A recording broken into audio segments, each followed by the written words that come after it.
Hello everyone, I'm Veronica Williams. I'm a licensed professional counselor. I'm also a coach and I'm back. Yo soy Veronica Williams. Yo soy una terapista o consejera. Doy tratamiento de psicoterapia, pero también soy un coach y ya regresé. And I have to apologize because I missed Wednesday due to personal reasons. So I'm recording a video today to make it up for y'all. Okay, so typically Wednesdays, the topic is all relationships. Relationships with family members, best friends, cousins, uncle, work relationships, any type of relationship that you have out there. Okay, so regularmente los miércoles me voy live, pero les tengo que pedir disculpas porque este miércoles no pude hacer mi live show y por eso estoy haciendo este video hoy. Entonces los miércoles regularmente hablamos de otras relaciones, ¿no? Relaciones con los familiares, las relaciones con la gente de trabajo, con nuestros compañeros de trabajo en la escuela, ¿verdad? Entonces, ¿de qué vamos a hablar hoy? What shall we talk about today? What can be a good topic for today? So, let's just discuss what if you're grown, so you're an adult, let's say that you're in your mid-20s, late 20s, early 30s, and you grew up having a bipolar mom. I'm just going to pick on moms today, and I'm just going to pick on bipolar as this disorder. So let me paint that picture. So your mom was diagnosed with bipolar 1 because there's also a varying degree of diagnosis within bipolar, but let's just say she was diagnosed with bipolar 1. Let's say that her type of bipolar also came with a personality disorder. So let's say that while you were growing up, it was very hectic in your household, mostly because your mom was emotionally unavailable to you because of the mental health disorder. And let's say you were the only child and you grew up watching your mom either be severely depressed, attempt suicide sometimes, or even out of control.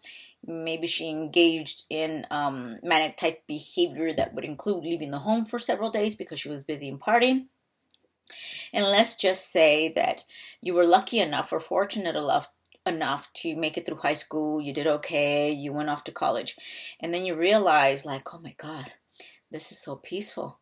I don't have to deal with my mom, her bipolar, her borderline personality disorder. I don't have to deal with watching my mom, taking care of her, trying to encourage her and motivate her during her very down, depressive days or nights. And so then you decided, maybe I don't want a relationship with my mom because my life is so at peace now. And I kind of really want to safeguard that peace now that I know what it's like. So here's the thing. Do you have to have a relationship with mom? And if you chose not to, will that affect you?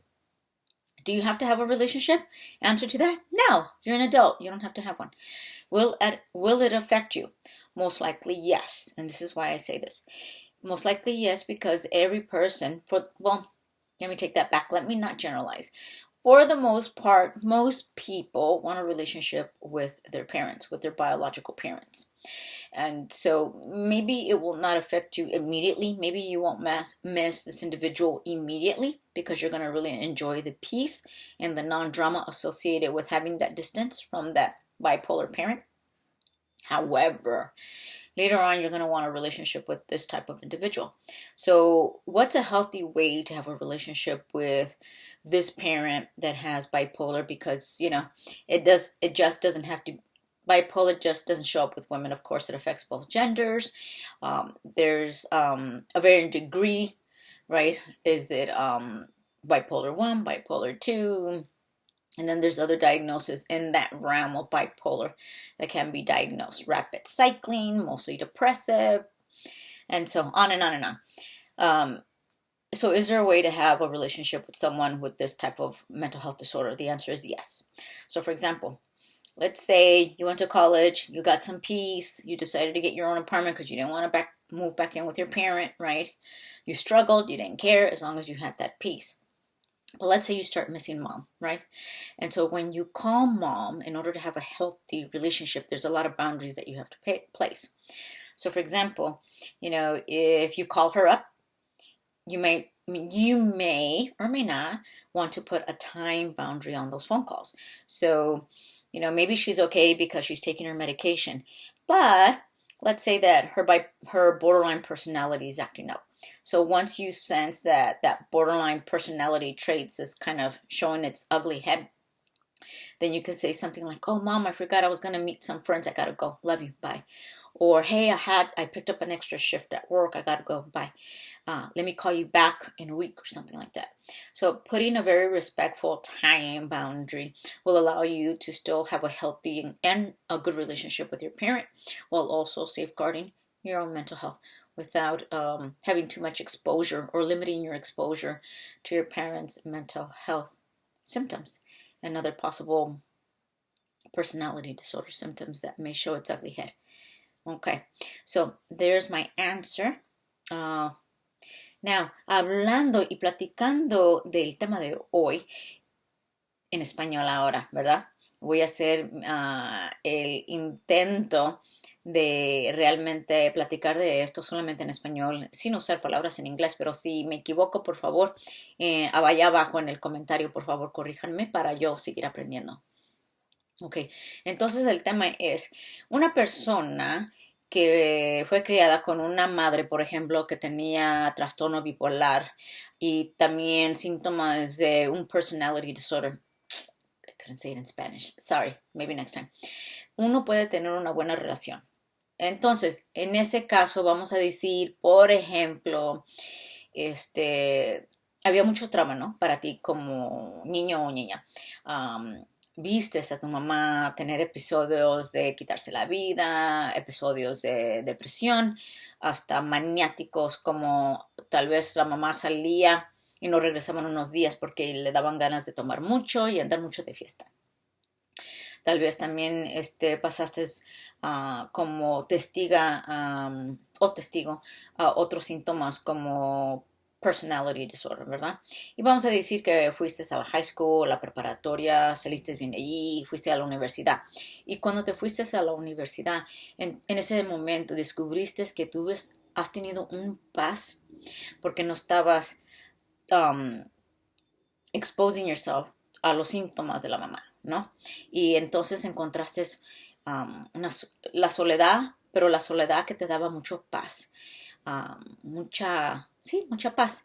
Entonces te dices entre sí misma, no sé si quiero continuar teniendo una relación con mi madre porque así sola o separada de mi mamá no tengo que ver esos síntomas de mi mamá, no tengo que tener esa experience, esos síntomas de mi mamá, y me gusta esta paz que tengo. Si no tengo una relación muy fuerte o no tengo una relación con mi mamá, pero realmente me gusta esta paz, ¿verdad? Y la serenidad que eso trae. Entonces, la pregunta ¿es posible que un adulto, ¿verdad? Un hijo, ya que creció y es un adulto, ¿es posible de tener una relación con un padre que tiene bipolar y también síntomas de un personality disorder? Y la respuesta de eso es sí. Claro que no todos quieren una relación con el padre o la madre que tiene un trastorno bipolar, ¿verdad? Entonces eres adulto, tú tomas tus propias decisiones, pero mucha gente, no todos, pero mucha gente sí les gustaría tener una relación con ese padre que sufre de algo como un trastorno bipolar. Entonces, una buena manera de tener una relación con este padre o esta madre, ¿verdad? Es de poner límites. Por ejemplo, si le hablan por teléfono. Hola, mami o papá, ¿cómo estás? Tener una plática buena con ese padre o la madre, ¿verdad? Pero si escuchas que los síntomas del trastorno bipolar o del personality disorder se empieza a salir, ¿verdad? O que escuchas que está demasiadamente deprimida y no quieres que eso te afecte a ti, ¿verdad? Porque ahora te gusta la paz que tienes. Entonces puedes poner un límite y le puedes cortar la llamada, no bruscamente, ¿verdad? Pero con mucho, ¿cómo se dice? Mucho respeto. Oh, mami, discúlpame pero realicé o me acordé que me iba a juntar con las amistades o hoy tengo que trabajar a esta hora, ya me tengo que arreglar para irme a trabajar. Así es que ponen un límite en esa plática para que no tengas mucho exposure a esos síntomas de tu mamá o tu papá que sufre con algo, una crisis mental o un diagnóstico mental. En esa manera vas a poder tener una relación con este padre o la madre que sufre con algo, por ejemplo, como trastorno bipolar. Okay? So, there you have it. That was a real quick English and Spanish way to translate this. I hope I did a great job. And if I didn't, comment down below and help me out here. If I said something wrong o que me equivoqué en español, por favor, corríjanme. If I said something that was not quite right in English, also, you know what? I'm open to learning. Write it down in the comment section. I'm okay with feedback. All right, so now this is my favorite part of the video where it's going to be Dear Vero o Querida Vero. Now I realize I'm not going live. I'm recording this. However, I am going to take this opportunity to say, if you still want to ask some questions, write them down in the comments and I'm going to get back to you. That's not going to be a problem. If you want to email me, check out the comments down below. I also have my email address, veronicagwilliams@gmail.com. Si me quieres mandar un correo electrónico, mira por favor en el comentario o en the description box, ¿verdad? Y allí voy a tener mi correo electrónico, veronicagdgonzalezwilliams@gmail.com. Háganme preguntas, si quieren hacerme preguntas. Yo sé que no estoy en vivo y todavía tienen oportunidad de hacer esas preguntas en el comentario y se las voy a responder. Okay, friendly reminder, I just want to give you a nice reminder that I do have a course on Kajabi that's called Get Over Your Ex, and you can get over your ex in 60 days. It's an amazing course, if I do say so myself. All right, so check out the link. It's the Kajabi link down below in the description box, and I will see you soon. Okay, querida gente, mi gente querida, entonces ya voy a cortar este video. Les quiero recordar que también tengo un curso en Kajabi que se llama Get Over Your Ex. Van a hacer que en 60 días ya no estén pensando tanto en el ex y que puedan seguir adelante en su vida. Así es que vean allá abajo para en la descripción y donde voy a tener también el Kajabi link para que puedan hacerle clic, ir a Kajabi, pagar para el curso y estar en una posición mejor después que hacen mi curso. Okay, hit the like button, subscribe, hit the little bell thingamajigger, and I'll be back on Monday. See you soon. Bye.